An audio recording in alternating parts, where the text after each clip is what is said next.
ശരിക്കും കളിയിൽ എന്തെങ്കിലും ഒരു നിലനിൽപ്പിന് മുഹമ്മദൻസിന് സാധ്യതയുള്ളൂ. അല്ലാത്ത പക്ഷം മോഹൻ ബഗാൻ ആദ്യം തന്നെ ഏർലി ലീഡുകൾ നിരന്തരമായി കൊണ്ടുവന്നു പോയാൽ മുഹമ്മദൻസിന്റെ എല്ലാ ആത്മവിശ്വാസവും അവിടെ നഷ്ടപ്പെടും.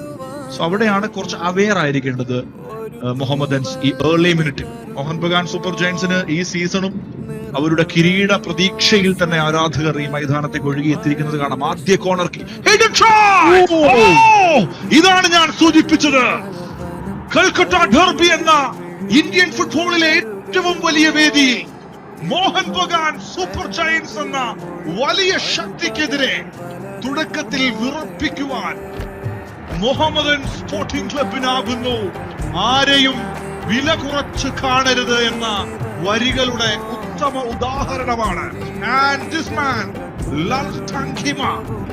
ഒരു വലിയ വലിയ വഴിത്തിരിവാണ് ഇന്ത്യൻ ഫുട്ബോളിന് തന്നെ ചൂണ്ടിക്കാണിക്കുന്നത്.